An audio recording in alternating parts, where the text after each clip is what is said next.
Down a game, the Prime Zerg starts to the left side of the map. In the red color, we have BBoongBBoong Prime. BBoongBBoong Prime. If he wins the game, he forces a third map against his opponent. If he loses, he's in the up and downs. His opponent is a tough one. The Towel Terran starts to the right side of Abyssal City.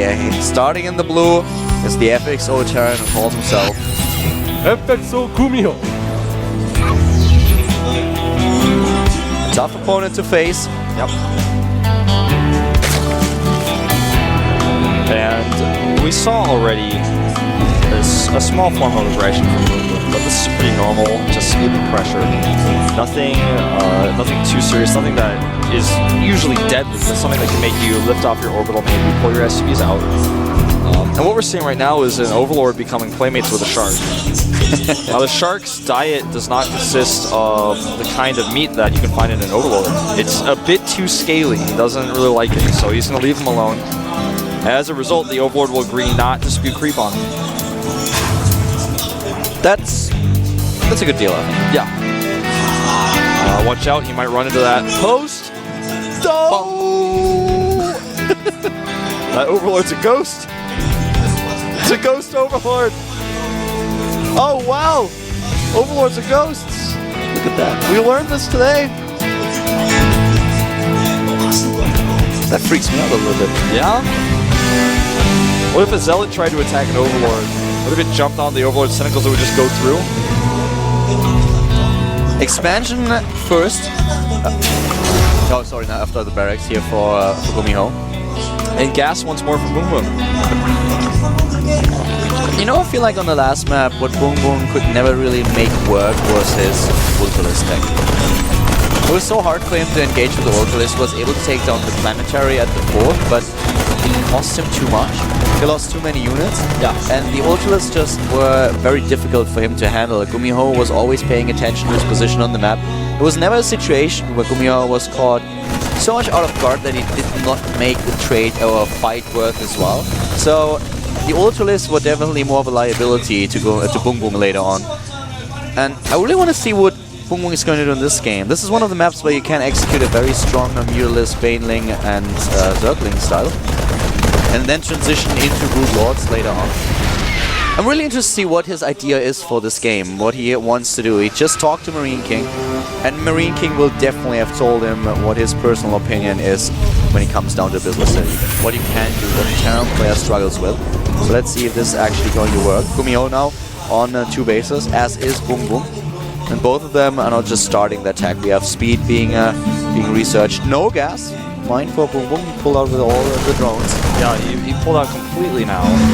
And I said this before, he can go back in, but not necessarily going to be the case. After what we saw last game, I think that he's not. In fact, with this third base, it's starting to look very clear that he just wants to be defensive with this. I also feel that a Roach Baning push in this map would be a little bit awkward. The distance between the bases, the walking distance is quite huge. It's really quite far. We do see the command center go down now, and this is going to be the 3rd command center. He's making it part of his wall. I really like that. He does that. That makes a tough wall. Also a little bit of a scary one though, which we've seen last game. Yes. And also, I mean, we have a wall like this, it doesn't really matter if the command center is part of it, if there's like a weak link with the depot. Starport is there pretty soon actually. Yeah, he's going to go for this old school cloak build. I say old school, but it's actually just fell out of style in the past few months. Here with the 3rd command center, he has a very, very good tech now. Has also 1 Marauder, and this 1 Marauder alone will help him so much if there's actually some aggression by BBoongBBoong with the Roaches or Banelings, which is not going to happen here. But having these Marauders is just a bit of a safety net. I like to see players get that. 3rd base coming out for BBoongBBoong, of course, now. He's ahead in the harvest account, as you would expect. And now we have GuMiho with a double gas, can go straight for Cloak if he wants to. Will soon have enough gas for Banshee too. And what is he going to do? We will see. Cloak first, I would expect. No, Banshee that's first. The Banshee. And Cloak. He starts on the reactor first, but he's definitely going to get Cloak. Yeah, so he will get it in just a few seconds. There we have the 200. There's 200. sacking here. Doesn't look like he's gonna take it after all. I guess not. With a reactor first. Oh, so far a little bit of damage done. Oh, nice escape here with the Hellions. Wow, he's really making those Hellions pay. Making those Hellions work. Look at this. How many actually killed? Only 4? Yeah. Wow. I think a lot of those were Lings. Yeah. He actually, I think he wanted to get cloaked and he just didn't. He's got a lot of gas now to dump into his upgrades, but he's got 400 gas for nothing now. He does switch, so he's, even if he planned to do it, he's definitely not going to do it If he now. wanted to get cloak, he would have started it before he did get the second reactor. Yeah. Latic been started. SCVs to repair here, that's pretty cool. +1/+1. And now we have the circling force for BBoongBBoong out on the map. In the last game it didn't do too much damage. He's not going to be able to do anything with this, with the wall there. If he catches GuMiho unlucky, maybe he can, but I don't think he's planning that. He's got 11 drones on the way. Another hatchery. Big time pressure here coming out from GuMiho though. Bye-bye Queen. One Queen dead. The Hellions now able to run in, but this second wave of Zerglings might catch him off guard and be able to cut off his retreat. There they are. Ah, and Great trap here by BBoongBBoong. but not perfect. A lot of his Hellions on low hit points. He loses the SCVs as well. The last Hellion falls. He loses all of the Look at Hellions. the supplies. It's 103 to 67. 36 Zerglings. Well, there's a lot of supply now in Lings and in drones, but he doesn't have any kind of high-tech units. GuMiho, on the other hand, is now heading towards his +1/+1 stim, siege mode, the first medivacs. So he's still in a pretty decent position, but he needs some siege up units at the third base if he wants to pull it off. That's not going to be easy with all the Ling aggression that BBoongBBoong is prepared for right now. And there's the gap! Oh, wow, the gap. This is a big problem. This happens when you make command centers for your wall. You got to make sure there's no gap. There are no siege tanks, Wolf. I think this is going to be devastating. He's got a nice block, though. The Zerglings are done. This is so clutch. He's able to actually force the Zerglings back, isn't he? With a good repair here. Yes, so close, but BBoongBBoong is losing way too much now. Yeah, he actually wasted a lot there. He saved the Overlord. He just, did that. he thought he could pressure through, and it really looked like he could. He had a few Zerglings in there already, and with a few more, the SCVs wouldn't have stood a chance against these many units. But now the gap is closed, and well, BBoongBBoong just tried too hard for too long, and he lost a lot of Zerglings because of it. Yeah, now he's literally got 38 Lings on the map, actually up to 54 now. He is really committing this Ling Bane Muta aggression. He's going to get the Mutas later. He's not ready with those yet. The Spires just now finished. But as soon as it is, he can get 8, and there they are, 8 Mutalisks. Yeah, this is going to help shut down these drops that GuMiho is beginning right now as well. Because of the aggression that he's pulling off here, we now have the 4th base being built for BBoongBBoong, and also you can see that this time GuMiho is neglecting the option that he chose the last time. He's not going for Viking pressure against the Overlords because he knows that there are Mutalisks with the style that BBoongBBoong is currently playing, and the Mutalisks will head straight for this drop. And the Overlord already spotted this, so like you said, yeah, the Mutas are going to come here. The Lings already went over there. No, I'm not sure if he actually saw it. He moves to the middle of the map with the Mutalisks, and those... there we go, the Banshee. That's his first target. 21 kills, that's too much. This is a revenge kill. This small group of Marines is actually unscouted. He's got stim, and he's going to use it. He's not going to kill very much, and meanwhile he's going to be careful with his main. This turret is not ready.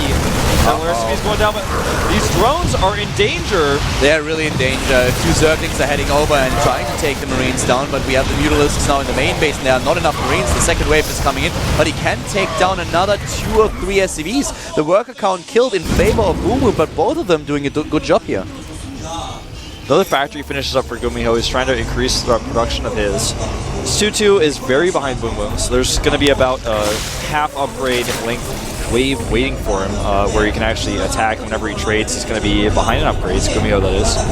Infestation Pit coming up now as well. He's getting all the tech he needs. He still has that 4th base up. GuMiho needs to make something work soon, or he's going to find himself really behind. BBoongBBoong is just making sure that he's not going to be stuck on one tech level. He wants to head towards Hive. He wants to have the option to go for Blue Lords here.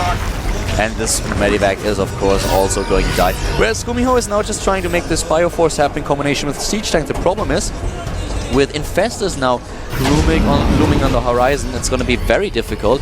With this many Zerglings, Banelings, and also Mutalisks, even the armor upgrade being researched for the Mutalisks, so they're a little bit more viable in the actual fights. It's going to be tough to pull this off with Marine and only siege tanks. He needs at least, I would say, at least starts with the Thors or 4th base, whatever. He needs to make something else where he can't move out. That's basically what I want to say.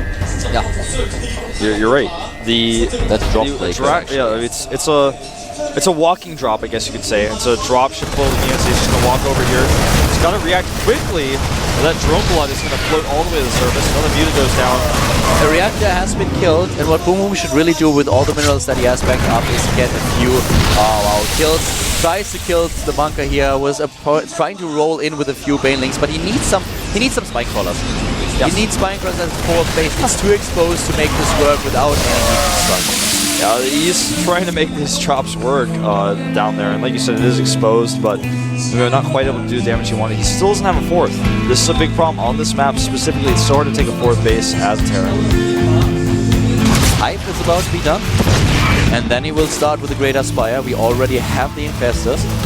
Pathogen plans perfectly timed here. GuMiho is kind of on a clock right now. He's got his 4th command center started, but I feel like he doesn't have the gas income that he wants. BoongBoong is getting all the tech that he wants. He's getting Great Aspire and Ultralisk Cavern, and he has a 4th base, and he could take a 5th because GuMiho is kind of stuck here, not able to move. He's trying to wait until he's maxed out. Then he's going to push, but BoongBoong is going to have everything against him. He's already going to have a stacked investor count plus potentially Broodlords whenever he wants them. I think he's going to take a 5th base very soon. His minerals in the main base are about to be depleted. Not going to take very much longer, so a 5th base at this point would definitely make sense. Spine crawlers going up everywhere. Really like it, getting rid of a few harvesters. He was at 86 to 90. Needs to be careful with the Mutalisks, but pays attention to their pathing. Nice forces system here. Really well done. Yes. And, you know, the situation that GuMiho finds himself is now he's got maxed out supply. How does he use it? He has to do something. He has to prepare. He has to prepare for the tech. He can't know whether BoongBoong is first going to initially make Ultras or going to make Broodlords because both techs are there, and he hasn't even been able to walk across the map to see either one of them being produced. So right now, he's just produced Marines only. He has 103 Marines on the map right now. You know, when I look at the statistics of the game so far, the supply, the bank, the amount of units that we have, the upgrades, I feel like BoongBoong is way ahead. But at the same time, a 200 supply army for GuMiho is just crazy. This guy always makes it work. Against all odds, but right now, here's the fight. And look at all those Marines and the split. We have not good bundles, decent bundles at least. He needs to hit those clustered up Marine clusters, but now he needs to be paying attention to the Infestors. He immediately remakes 80 Zerglings, 4 Ultras, and 6 Corruptors. And he still has 1,400 minerals and 1,000 gas. BoongBoong is remaxing. GuMiho cannot. He doesn't have the production to remax that quickly. He lost a lot of units. He's going to have to scan to kill this Link. Does so. You know, we talked about this before, though. GuMiho is actually one of the best players at playing from behind, so he's not going to be easy to kill. This game is not over by far. His Marine count is significantly reduced, though, down to 60. Well, this time he's not prepared for Ultras.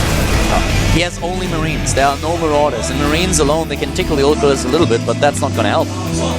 I don't think he researched the Chitinous Plating upgrade. Did he? I don't think so either, but I will verify for you if I can find one. Nope. Actually, yes. No, he actually did. He actually did. Completed it already. So he will be on max upgrade in just a second.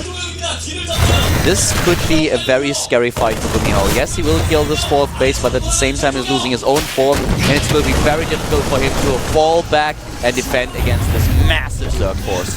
Yeah, he's trying to figure out how to defend here. He just doesn't have a lot of units. Lings alone come through here, but there's no bunkers, there's no wall. GuMiho's trying to catch reinforcements, and he may be able to get some of these Infestors. Depends on how well he reacts. If he doesn't split his units, though, the Infestors will have a great time here. Here come no funnels. The Infestors are caught. That's exactly what GuMiho wants, but it's still just not looking good for him. There's so many Ultralists left. He drops too fast. Marines only are not going to cut it here. That's just too much. The Ultralists are so strong, and now 60 Zerglings reinforce the army for BoongBoong Prime.